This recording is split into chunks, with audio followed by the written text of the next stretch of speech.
प्रसिद्ध असलेलं पैठण म्हणजे प्रतिष्ठान नावाचं जे ठिकाण आहे, तिथे सातवाहन साम्राज्यामध्ये मराठी भाषेचा प्रशासनामध्ये वापर होता, अशा प्रकारचा उल्लेख येताना दिसतो. म्हणजे आज जसं आपण प्रशासनात मराठी भाषा वापरतोय, म्हणजे आपल्या सगळ्या ठिकाणी आपल्याला मराठी भाषेचा वापर दिसतो. तशा प्रकारचा वापर हा सातवाहन काळामध्ये आपल्याला येताना दिसतो. आणि 13व्या शतकामध्ये देवगिरी मध्ये यादव राजे जे होते, त्या राजांच्या काळामध्ये मराठी भाषेचं फार मोठ्या प्रमाणावर भरभराट आपल्याला झालेली दिसते. आता भारतामध्ये म्हणजे 22 अधिकृत भाषा आहेत. आता त्यामध्ये कदाचित संख्येत वाढ झालेली असण्याची शक्यता आहे. म्हणजे आपल्या राज्यघटनेनुसार अधिकृत अशा ज्या भाषा आहेत त्या 22 आहेत आणि त्यातली एक मराठी महत्वाची भाषा आहे. म्हणजे जगातील 10वी लोकसंख्येच्या हिशोबाने जर आपण विचार केला, तर भारतातील 3री आणि जगातील 10वी म्हणजे साधारणतः 13 कोटी लोक हे मराठी भाषा बोलतात. मराठी भाषा बोलणारे लोक हे वेगवेगळ्या धर्माचे असतील, वेगवेगळ्या जातीचे असतील, वेगवेगळ्या पंथाचे असतील, पण मराठी म्हणून त्यांच्यामध्ये एक ऋणानुबंध असलेला आपल्याला दिसतं. म्हणजे त्यांच्यामध्ये एक मराठी भाषा, आता समजा उदाहरणार्थ मालेगाव शहराचा जर आपण विचार केला, तर तिथे उर्दू किंवा हिंदी भाषा बोलली जाते. परंतु तिथे मराठी सुद्धा तेवढ्याच मोठ्या प्रमाणावर बोलली जाते. म्हणजे ज्या व्यक्तीला उर्दू भाषा बोलता येते किंवा हिंदी भाषा बोलता येते, त्यांना मराठी भाषा सुद्धा येते. म्हणजे एक अजून एक अधिकची भाषा ही त्यांना अवगत आहे. असा जर आपण एकंदरीत विचार केला, तर महाराष्ट्रामध्ये साधारणतः 12 कोटी लोक हे मराठी, महाराष्ट्रामध्ये मी म्हणतोय, आणि महाराष्ट्राच्या बाहेर अजून असलेली वेगळी संख्या. म्हणजे मराठी भाषा कुठे कुठे बोलली जाते, तर साधारणतः महाराष्ट्राच्या सीमावर्ती जो भाग आहे, म्हणजे मध्य प्रदेश असेल किंवा छत्तीसगड असेल किंवा कर्नाटक असेल किंवा आंध्र प्रदेश, तामिळनाडू आणि गोवा. गोव्यामध्ये कोकणी ही पहिली भाषा आणि तिला भाषा म्हणून मराठी भाषेचा दर्जा आपल्याला आलेला दिसतो. आता मराठी भाषेमध्ये शिलालेख आणि ताम्रपट, म्हणजे मराठी भाषेतलं पहिलं वाक्य कधी निर्माण झालं किंवा मराठी भाषेचा इतिहास जर आपण बघितला, तर साधारणतः श्रवणबेळगोळ नावाचं जे ठिकाण आहे कर्नाटकमध्ये, त्या ठिकाणी मराठी भाषेबद्दलचं पहिलं वाक्य श्री चामुंडराय करविले, श्री गंगा सुताले करविले, अशा प्रकारचं एक वाक्य आलेलं आपल्याला दिसतं. अर्थात याच्या संदर्भात अनेक वादविवाद आहेत, की मराठी भाषेचं पहिलं वाक्य कुठे आलं किंवा मराठी भाषेतला पहिला शिलालेख कोणता आहे. तर साधारणतः नंतरच्या काळामध्ये संशोधनानंतर असं लक्षात आलं, की आक्षी आक्षी येथील शिलालेख हा मराठी भाषेतला सगळ्यात प्राचीन असा शिलालेख आहे. शिलालेख म्हणजे ज्या दगडावरती ते भाषा कोरलेली असते किंवा वाक्य कोरलेलं असतं किंवा मराठी भाषेचं पहिलं वाक्य आपल्याला आक्षी किंवा श्रवणबेळगोळच्या शिलालेखामध्ये दिसतं. म्हणजे महाराष्ट्रामध्ये तुम्हाला असं दिसेल, की वेगवेगळ्या ठिकाणच्या शिलालेखांच्या आधारे मराठी भाषा किती प्राचीन आहे आणि तिचं नेमकं स्वरूप कसं होतं, याचं एकंदरीत वर्णन येताना दिसतं. म्हणजे उदाहरणार्थ पळसदेव नावाचं ठिकाण आहे, तिथे सुद्धा एक शिलालेख आहे. किंवा पाटण किंवा बीड जिल्ह्यामध्ये आंबेजोगाई नावाचं ठिकाण आहे. तिथे सुद्धा एक शिलालेख आपल्याला आढळतो. आणि ज्या ठिकाणी संत ज्ञानेश्वरांनी ज्ञानेश्वरी लिहिली, तो नेवास हे जे अहमदनगर मधलं जे ठिकाण आहे, तिथे सुद्धा एक महत्वाचा असा शिलालेख असलेला आपल्याला दिसतो. आणि पंढरपूर, या पंढरपूरच्या ठिकाणी सुद्धा एक शिलालेख आढळतो आपल्याला. तर एकंदरीत मराठी साहित्याचा जर आपण विचार केला, तर 13व्या शतकामध्ये आपल्याला मराठी भाषेमध्ये एक मोठ्या प्रमाणावर लिखाण झालेलं आपल्याला साहित्य आलेलं दिसतं. म्हणजे यादव काळामध्ये राजभाषेचा दर्जा हा मराठी लेखक आणि कवींना होता. म्हणजे कोणतीही भाषा ही एखाद्या राजाच्या किंवा तत्कालीन सरदारांच्या किंवा एखाद्या आधिपत्याखाली तिचा विकास झालेला आपल्याला दिसतो. आपण कोणत्याही भाषेचा अगदी विचार जर केला, हिंदी असेल किंवा इतर कुठली भाषा असेल, तर आपल्याला साधारणतः असा इतिहास दिसतो. मराठीमध्ये 13व्या शतकामध्ये महानुभव पंथ म्हणजे चक्रधर स्वामी आणि त्यांचे समकालीन असलेले नागदेवाचार्य असतील, महदंबा असेल किंवा लीळाचरित्र नावाचा जो एक महत्वाचा ग्रंथ आहे, त्या ग्रंथामध्ये मराठी भाषेसंदर्भातला अभिमान व्यक्त झालेला आपल्याला दिसतो. तसंच मराठी भाषा समृद्ध करण्याचं काम ज्या वेगळ्या एका संप्रदायाने केलं, त्याला आपण वारकरी संप्रदाय म्हणून ओळखतो. संत ज्ञानेश्वरांनी खऱ्या अर्थानं मराठी साहित्याबद्दल किंवा मराठी भाषेबद्दलचा जो एक अभिमान व्यक्त केलेला आहे, तो अगदी फार महत्वाचा आहे असं मला वाटतं. म्हणजे संत ज्ञानेश्वरांची ज्ञानेश्वरीमध्ये मराठी भाषेबद्दलचा अभिमान व्यक्त झालेला आहे. म्हणजे उदाहरणार्थ माझ्या मराठीची बोलू कौतुके, परी अमृतातेही पैजा जिंके, ऐसी अक्षरे रसिके मिळवीन. म्हणजे अमृताशी पैज लावण्याचं सामर्थ्य हे माझ्या मराठी भाषेमध्ये आहे. मराठी भाषा किती समृद्ध आहे याच्याबद्दलचा किंवा मराठी भाषेबद्दलचा अभिमान हे संत ज्ञानेश्वरांनी त्या ठिकाणी व्यक्त केलेला आहे. किंवा ते असं म्हणतात की ये मराठीची नगरी आणि ब्रह्मविद्येचा सुकाळू करी. म्हणजे ब्रह्मविद्येचा सुकाळू करण्याचं सामर्थ्य हे त्या मराठी भाषेमध्ये आहे. म्हणजे उदाहरणार्थ ज्ञानेश्वरी नावाचा जो ग्रंथ त्यांनी लिहिला, तो अतिशय महत्वाचा असलेला साहित्यातला एक महत्वाचा ग्रंथ आणि त्या ग्रंथामध्ये त्या ग्रंथाची भाषा जर आपण बघितली तर ज्ञानेश्वरीच्या अगोदर मुकुंद राजांनी विवेक सिंधू नावाचा मराठीतला पहिला ग्रंथ लिहिला होता.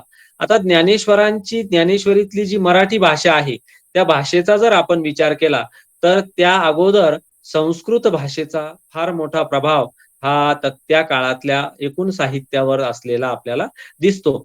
आणि संस्कृत हीच एक महत्वाची भाषा आहे अशा प्रकारचा सुद्धा एक मतप्रवाह तेव्हा होता. परंतु ज्ञानेश्वरांनी सामान्य माणसाला, आज आपल्याला मराठी भाषा ही सर्वसामान्य माणसाला समजते किंवा आपल्याला जर वाचन करायचं असेल एखाद्या साहित्याचं, एखाद्या ग्रंथाचं, एखाद्या तत्वज्ञानाचं, एखाद्या विचाराचं, तर आपल्याला ते आपल्या भाषेत वाचता यायला हवं. आणि जे काही ज्ञान 13व्या शतकामध्ये होतं, ते सगळं संस्कृत भाषेमध्ये त्या काळात होतं आणि मग ते सामान्य माणसाला उपलब्ध करून देण्याचं काम हे संत ज्ञानेश्वरांनी, ज्ञानेश्वरी असेल, अमृतानुभव असेल किंवा चांगदेव पासष्टी असेल, या ग्रंथांच्या रूपाने केलेलं आपल्याला दिसतं. म्हणजे ज्ञानेश्वरी बद्दल संत नामदेव असं म्हणतात की ग्रंथ श्रेष्ठ ज्ञानदेवी एक तरी ओवी अनुभवावी. म्हणजे ज्ञानेश्वरी नावाचा जो ग्रंथ आहे, त्या ग्रंथातली एक तरी ओवी तुम्ही अनुभवावी. आणि आपण जर एकूण वारकरी संप्रदाय असेल किंवा संत ज्ञानेश्वरांचा जर विचार केला तर संत ज्ञानेश्वरांनी जगाला शांततेचा संदेश देण्याचं काम हे त्यांच्या साहित्यातून केलेलं दिसतं. म्हणजे ज्ञानेश्वरी नावाचा जो ग्रंथ आहे, त्याच्यामध्ये शांत रसाचा, जे 9 रस आहेत, त्या 9 रसांपैकी शांत रसाचा प्रत्यय आपल्याला येताना दिसतो. म्हणजे त्यांचं पसायदान, आता विश्वात्मके देवे येणे वाग्यज्ञ तोषावे, तोषोनी मज द्यावे पसायदान. संत ज्ञानेश्वरांनी जे पसायदान मागितलं, शांतता मागितली, ती संपूर्ण विश्वासाठी, म्हणजे ते असं नाही म्हटले की महाराष्ट्रासाठी, भारतासाठी, संपूर्ण जगाच्या शांततेचा विचार हा त्या पसायदानामध्ये येताना आपल्याला दिसतो. आणि म्हणून ते साहित्य 13व्या शतकात निर्माण झाल्यानंतर सुद्धा आजही लोक त्या साहित्याकडे ते साहित्य वाचतात किंवा त्याच्याकडे आकर्षित होतात. याचा अर्थ कोणतंही साहित्य हे जेव्हा प्रवाहित असतं, म्हणजे ते वाहत्या पाण्यासारखं असतं. पाणी जर वाहत असेल तर काय होतं की ते स्वच्छ असतं, निखळ असतं, सुंदर असतं. परंतु तेच पाणी जर साचलं तर ते त्याचं रूपांतर हे डबक्यामध्ये होतं. आणि मग ती भाषा असेल, साहित्य असेल, संस्कृती असेल किंवा परंपरा असतील, काही गोष्टी असतील, तर त्या जर त्या प्रवाहित राहिल्या, म्हणजे साहित्याचं महत्वाचं वैशिष्ट्य आपल्याला काय सांगता येतं किंवा आपल्या भाषेचं वैशिष्ट्य काय सांगता येतं, तर ती भाषा ही सर्वसामान्य माणसाच्या जवळ जाणारी असली पाहिजे. आणि संत ज्ञानेश्वरांनी मराठी भाषेत केलेली ही रचना आजही मराठी भाषिकांसाठी, संपूर्ण मराठी भाषिकांसाठी एक महत्वाची रचना असलेली आपल्याला दिसते. संत नामदेवांनी मराठी भाषेचा प्रचार आणि प्रसार हा पंजाब पर्यंत त्या काळामध्ये घेऊन गेलेले आपल्याला दिसतात. म्हणजे शीख धर्मांचा जो पवित्र असा ग्रंथ आहे गुरु ग्रंथ साहेब. त्याच्यामध्ये संत नामदेवांची वाणी म्हणजे त्यांचे अभंग हे समाविष्ट झालेले आपल्याला दिसतात. याच वारकरी संप्रदायामध्ये वेगवेगळ्या जाती, धर्म आणि पंथाचे सुद्धा संत झालेले आपल्याला दिसतात. म्हणजे गोरा कुंभार असेल, नरहरी सोनार असेल, चोखा मेळा असेल, सावता माळी असेल किंवा कान्होपात्रा असेल. अशा वेगवेगळ्या जाती, धर्म, पंथातले अनेक असे संत या काळात होऊन गेले आणि त्यांनी मराठी भाषेमध्ये रचना केलेली आपल्याला दिसते. बहामनी काळ हा 1350 ते 1600 हा जो काही एक काळ आहे बहामनी काळ. त्या बहामनी काळामध्ये सरकारी भाषा ही फारशी झालेली आपल्याला दिसते. बघा कोणतीही भाषा ही स्वतःचं मूळ रूप तर तिचं असतंच, परंतु ज्या भाषेशी तिचा संपर्क येतो, त्या भाषेतले शब्द, तिचं साहित्य किंवा तिच्या अनेक रचना किंवा तिची लयबद्धता, तिची तालबद्धता अनेक गोष्टी ह्या भाषेत येत असतात. आपण असं म्हणू शकत नाही, की मराठी भाषा ही फक्त स्वतःच्या रूपात आहे. म्हणजे उदाहरण द्यायचं झालं, तर बघा 1350 ते 1600 हा जो काळ आहे, ज्याच्यामध्ये मुस्लिम सत्ता भारतावरती राज्य करत होती, त्या काळामध्ये साधारणतः फारशी शब्द जे शब्द आता समजा उदाहरणार्थ मालेगावमध्ये जी मराठी भाषा बोलली जाते, त्याच्यामध्ये अनेक हिंदी किंवा उर्दू शब्दांचा समावेश असतो आणि भाषा ही अशाच प्रकारे समृद्ध होत असते. म्हणजे भाषा कशी समृद्ध होते? जेव्हा एक भाषिक माणूस दुसऱ्या भाषिक माणसाच्या संपर्कात येतो आणि तेव्हा जेव्हा ती राजसत्ता असेल किंवा वेगवेगळ्या कारणाने असेल, तर तेव्हा त्याच्यामध्ये वेगवेगळे शब्द समाविष्ट होत असतात. म्हणून मराठी भाषेवरती फारशी भाषेचा किंवा अरबी भाषेचा ज्याचा मी उल्लेख पुढे करणार आहे. अरबी आणि फारशी भाषेचे सुद्धा खूप सारे शब्द हे मराठी भाषेमध्ये आलेले आहेत आणि आज आपण फारशी आणि अरबी जे शब्द आहेत ते मराठीमध्ये इतके रुळलेले आहेत का ते मूळचे अरबी किंवा फारशी शब्द आहेत असं सुद्धा आपल्याला वाटत नाही. म्हणजे हे भाषेचं फार महत्वाचं वैशिष्ट्य असतं की भाषा ही सामावून घेत असते वेगवेगळ्या घटकांना. तर या बहामनी काळामध्ये संत एकनाथ दासोपंत यांनी मराठी भाषा समृद्ध करण्याचं काम केलं आणि तेव्हा सुद्धा संस्कृत भाषेचा खूप मोठा प्रभाव होता आणि मग संत एकनाथ असं म्हणतात की संस्कृत वाणे देवे केली प्राकृत काय चोरापासूनही झाली. म्हणजे संस्कृत भाषा जर देवाची भाषा असेल तर प्राकृत मराठी भाषा काय चोरापासून आलेली आहे का? प्राकृत मराठी भाषा सुद्धा तेवढीच श्रेष्ठ आहे. कोणतीही भाषा ही श्रेष्ठ किंवा कनिष्ठ नसते. भाषेचं महत्वाचं साधन किंवा कार्य काय आहे तर ते संप्रेषण किंवा संवाद साधणं. मी तुमच्याशी बोलतो आहे आणि तुम्हाला मी जे बोलतो आहे ते समजतं आहे, तर हे भाषेचं एक महत्वाचं कार्य आहे. म्हणजे उदाहरणार्थ खानदेशामध्ये खानदेशी किंवा अहिराणी ही भाषा बोलली जाते. बोलीभाषा आहे ती. महाराष्ट्रामध्ये वेगवेगळ्या प्रकारच्या बोलीभाषा बोलल्या जातात. आता बोलीभाषेत बोलणारी व्यक्ती ही कनिष्ठ असते किंवा तिला आपण काय बोलतो आहोत त्याच्याबद्दल कमीपणा वाटण्याचं काहीच कारण नाही. कारण भाषा ही कोणतीही श्रेष्ठ किंवा कनिष्ठ नसते. म्हणजे संस्कृत भाषा श्रेष्ठ आहे, मराठी भाषा कनिष्ठ आहे याच्याबद्दलचा जाब विचारण्याचं काम हे संत एकनाथांनी साधारणतः त्यांच्या समकाळात केलेलं आपल्याला दिसतं.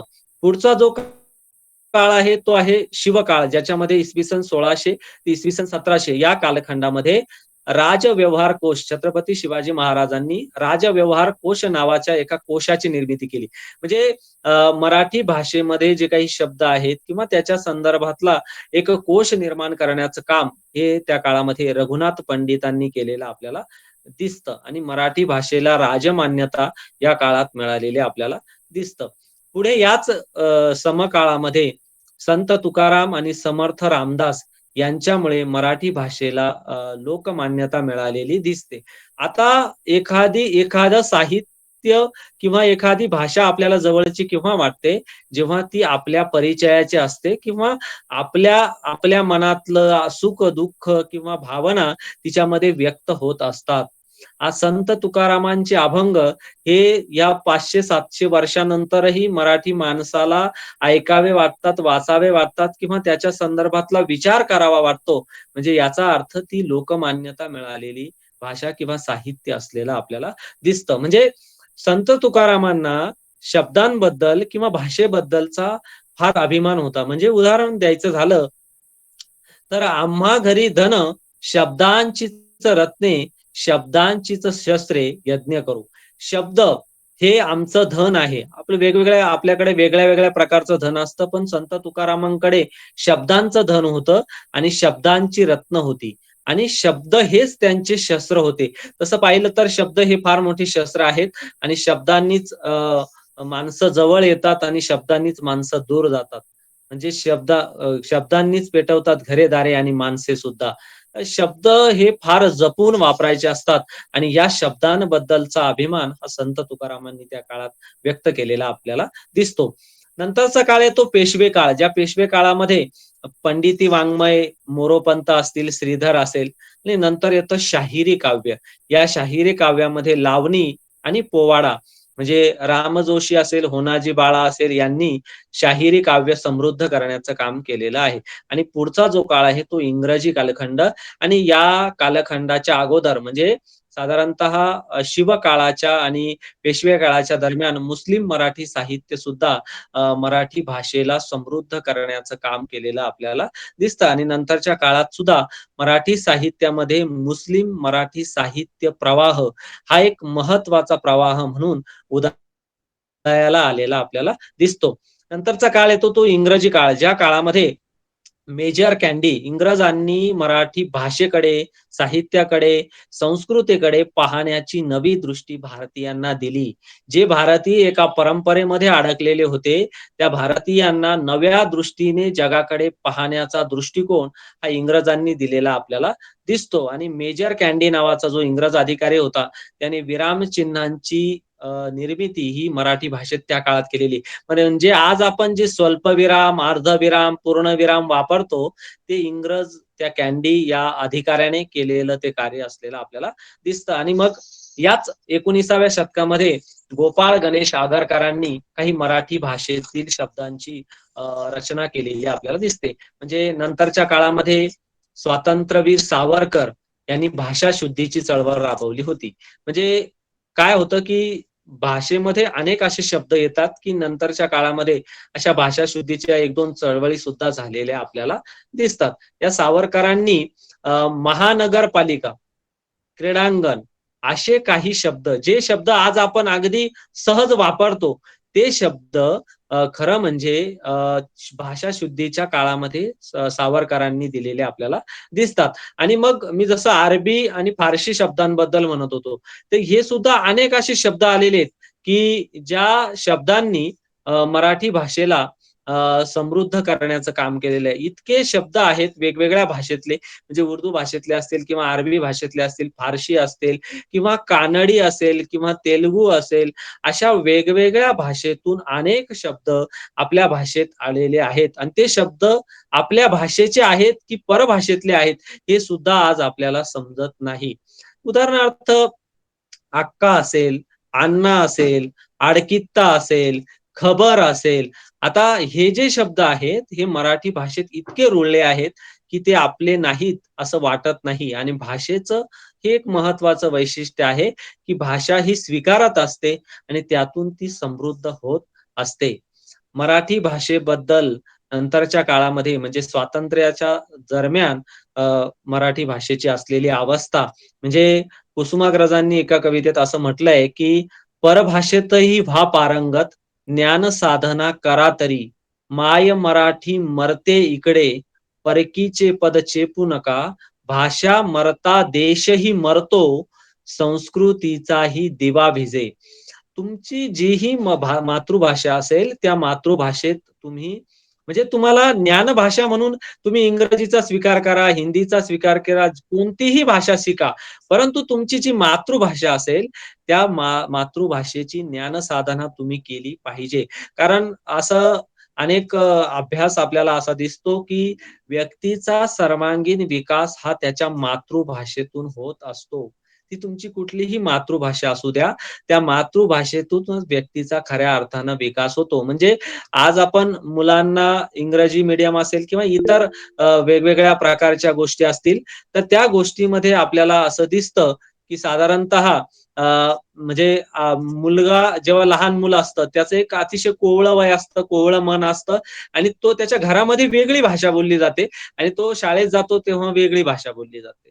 आता मुलं मुलं इथे थोडंसं त्यांच्या मनामध्ये वेगवेगळ्या अवस्था निर्माण होतात आणि याचाही थोडासा मानसशास्त्रीय विचार हा आपण करणं गरजेचं आहे. म्हणजे आपल्या भाषेचं, मातृभाषेचं तुमची मातृभाषा जी असेल, त्या मातृभाषेतही तुम्ही ज्ञानसाधना केली पाहिजे आणि तिच्याकडे सुद्धा लक्ष दिलं पाहिजे. असं कुसुमाग्रजांनी साधारणतः स्वातंत्र्य दरम्यानच्या काळात सांगितलेलं आपल्याला दिसतं. आणि मराठी भाषेबद्दल माधव ज्युलियन नावाचे जे कवी आहेत, ते असं म्हणतात, की "मराठी असे आमुची मायबोली, जरी आज ती राजभाषा नसे, नसे आज ऐश्वर्य मावलीला, पुढे यशाची दिव्य आशा अशा." म्हणजे 1947 च्या अगोदर या कवितेची निर्मिती झालेली, जेव्हा मराठी ही राजभाषा नव्हती. 1 मे 1960 ला महाराष्ट्र राज्याची निर्मिती झाली आणि त्यानंतर मराठी ही राजभाषा म्हणून आपल्याकडे अस्तित्वात आली. आणि कविवर्य कविवर्य सुरेश भटांच्या ओळीने मी इथं थोडंसं थांबणार आहे. कारण अ, फार वेळ बोलण्यापेक्षा श्रोते जोपर्यंत ऐकतायत तोपर्यंतच वक्त्याने बोलावं आणि त्यानंतर कधी थांबायचं याचा विचारही वक्त्याने करायला हवा. तर अगदी शेवट मी 2 मिनिटात संपवणार आहे. कविवर्य सुरेश भट मराठी भाषेबद्दलचा गोडवा, मराठी भाषेबद्दलचा अभिमान, मराठी भाषेबद्दलचं साहित्य, संस्कृती, परंपरा आपल्या एका कवितेतून अशा प्रकारे व्यक्त करतात आणि ते म्हणतात, लाभले आम्हास भाग्य बोलतो मराठी, जाहलो खरेच धन्य ऐकतो मराठी. धर्म पंथ जात एक जाणतो मराठी, एवढ्या जगात माय मानतो मराठी, बोलतो मराठी, ऐकतो मराठी, लाभले आम्हास भाग्य बोलतो मराठी. खरं म्हणजे माझा काय आवाज इतका म्हणजे मला कल्पना आहे माझा आवाज किती खराब आहे. परंतु मला सुरेश भटांच्या या ओळी याच्यासाठी सांगायच्या होत्या, की त्यातला भावार्थ आपण लक्षात घ्यायला पाहिजे.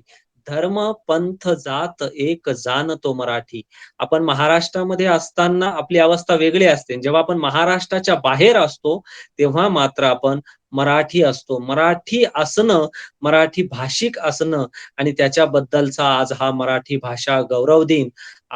मला कला, वाणिज्य व विज्ञान महाविद्यालय, मालेगाव सिटी शहर च्या सर्व श्रोत्यांनी, अ, विद्यार्थ्यांनी आणि त्यांच्या अ, अ, प्रोफेसर लोकांनी ऐकून घेतलं त्याबद्दल मी आपले आभार व्यक्त करतो आणि माझं थोडंसं अगदी कमी वेळेतलं हे माझं विवेचन इथे थांबवतो. धन्यवाद.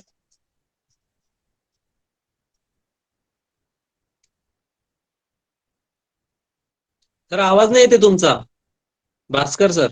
हा, धन्यवाद शेळके सर. येतोय आवाज? हो, येतोय येतोय. हा, धन्यवाद शेळके सर. आपण आताच्या वातावरणाला पूर्ण मराठीमय करून टाकलं. वेगवेगळ्या लेखकांच्या कादंबरीतील, कहाणीतील अनेक घटना आणि प्रसंग आणि कवितेच्या एकदम अतिशय सुंदर ओळी आणि मराठी भाषा कशी ताकदवान भाषा आहे, त्याच्याबरोबरच मराठी भाषेचा इतिहास कसा समृद्ध आहे आणि मराठी भाषा किती जोरात आपला विकास करत आहे, याबद्दल आपण खूपच महत्वाचं मार्गदर्शन आम्हा सगळ्यांना केलं. त्याबद्दल खरंच तुमचं कौतुक शब्दांमध्ये मांडणं मला अशक्य होत आहे. तरी पण तुम्हाला मी विशेष करून खूप धन्यवाद देऊ इच्छितो की तुम्ही माझ्या शब्दाला मान देऊन आमच्यामध्ये मिसळलात. आम्हाला मराठी भाषेविषयी बऱ्याच अनोळखी गोष्टींचा आम्हाला परिचय करून दिला. त्याबद्दल मी तुमचे विशेष आभार मानतो. आणि या कार्यक्रमाच्या आभार प्रदर्शनासाठी उर्दू विभागाचे प्रमुख आणि अकॅडमिक हेड मुबीन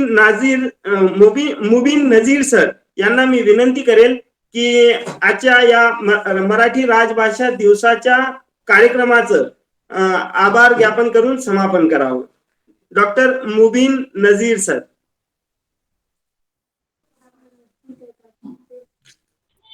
काही कारणास्तव NSS चा कॅम्प चालू असल्यामुळे मुबीन सर इथं दुसऱ्या कामामध्ये व्यस्त असतील.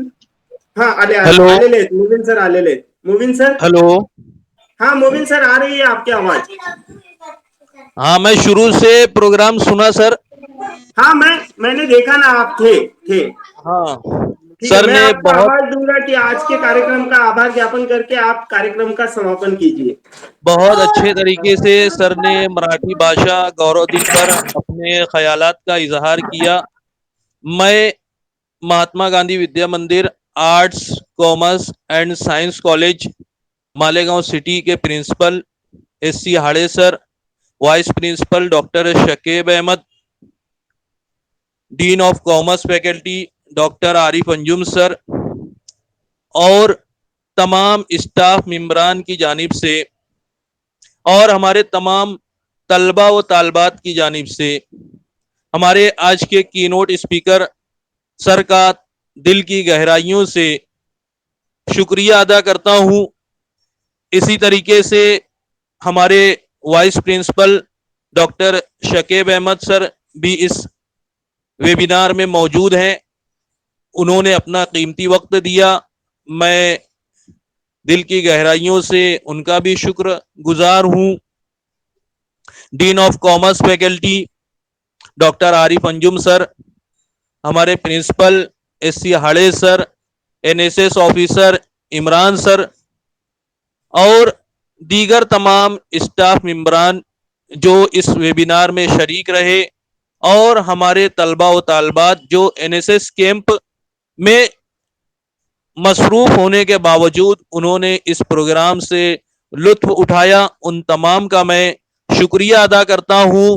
और आखिर में इस वेबिनार के कन्वीनर और मेरे दोस्त प्रोफेसर भास्कर खैरनार सर को मुबारकबाद देते हुए उनका भी शुक्रगुजार हूं कि उन्होंने बर वक्त एक अच्छे प्रोग्राम का इनेकाद किया और एक अच्छे स्पीकर को हमारे सामने पेश किया कि प्रोग्राम की कामयाबी की सबसे अहम कड़ी जो होती है वो स्पीकर का इंतखाब होता है और भास्कर सर ने एक बेहतरीन स्पीकर का इंतखाब किया. मैं हमारे आज के रिसोर्स पर्सन और कीनोट स्पीकर मुख्य अतिथि उनका एक मरतबा फिर शुक्रिया अदा करते हुए आज के इस वेबिनार के इख्तिताम का ऐलान करता हूं. Thank you very much. धन्यवाद मुबीन सर. मी महाविद्यालयाचे प्राचार्य श्री शिवानंद हाळे, उपप्राचार्य doctor Shakib Ahmad sir, dean of commerce doctor Arif Anjum sir, academic head Urdu विभाग प्रमुख डॉक्टर मुबीन सर या सगळ्यांच्या आदेशाने हा कार्यक्रम इथंच संपला असं जाहीर करतो आणि शेळके सरांचं पुन्हा एकदा विशेष आभार मानतो. धन्यवाद Shelke sir. Shelke sir thank you. एक एक करून सगळेजण